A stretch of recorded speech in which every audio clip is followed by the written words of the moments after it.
Alright, thanks for checking out my video.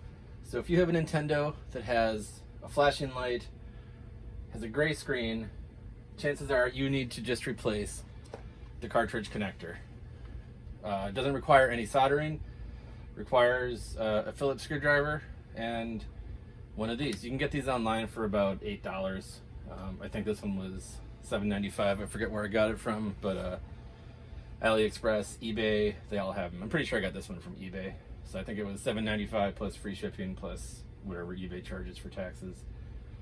So basically, if you go online and look up flashing LED on Nintendo, so many sites will tell you that it's the NES chip, the lockout, that's causing that to happen.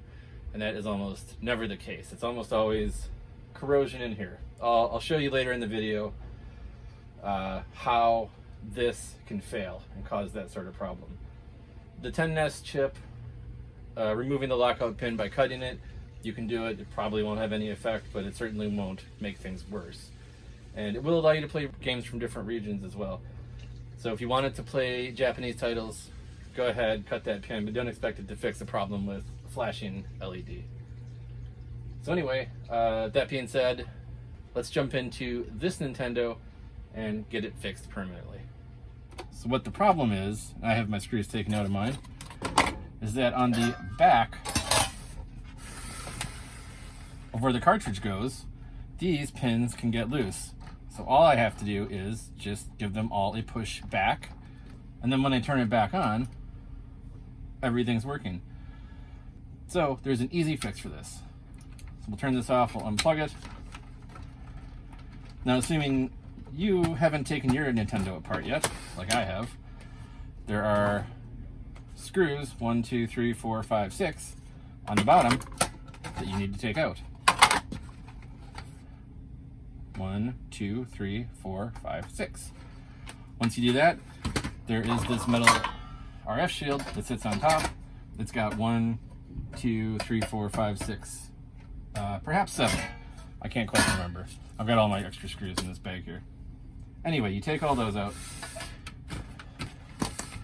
and that leaves you with this cartridge slot here exposed. So this is going to replace this. This just sits in there, and your cartridge is plugged into it. This one has very good connection still. So let me show you how to change that out. So to do that, we need a standard Phillips screwdriver,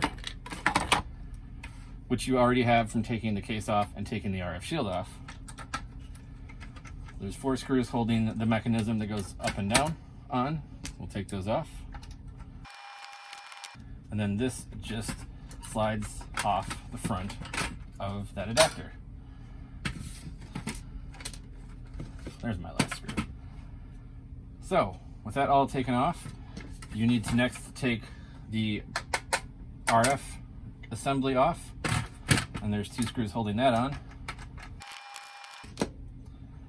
And then the entire board will lift out. Be careful, as you still have wires connected for the power reset switch and the controller ports. So the next thing to do is to kind of just take this bottom RF shield off and leave it to the side. And then this entire cartridge port just slides off the back like that. So get that one out of here, make it a keychain, remind yourself of your childhood, and then put the new one on. So the one that sticks out further goes to the top because that's what's actually into the cartridge. So let me plug that in.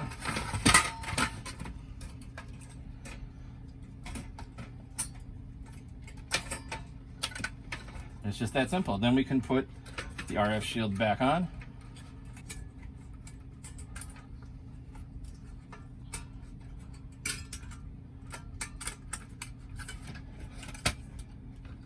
While you still have this out, it's easiest to put the cartridge eject mechanism back on now. It just slides on, and there are 2 screw holes here that you'll need to be sure are lined up. That should click into place. When you're putting the board back in, be careful not to get any of the wires caught on where the screws will go. So just be mindful of those. You certainly don't want to pinch any of the wires while you're putting the screws back into place. And they've been sitting in the same place for so long that they'll more than likely just happily go wherever they think is best. Then you can put your RF module screws back in.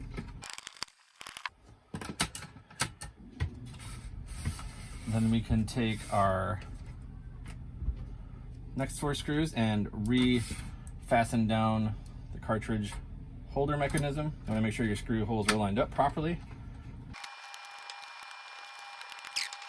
All right, with all of that done, we can test it out, make sure everything's still working. Plug our controller back in, plug in our AV cables.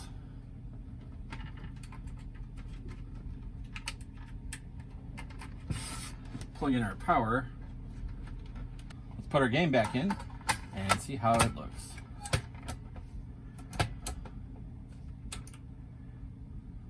There we go, wonderful. Let's try a different game and see how that works. Beautiful. So I think we'll call this Nintendo fixed. I will take my RF shield, my top case, I'll get those screwed back on. But in the meantime, I'm going to play a little bit of Marble Madness.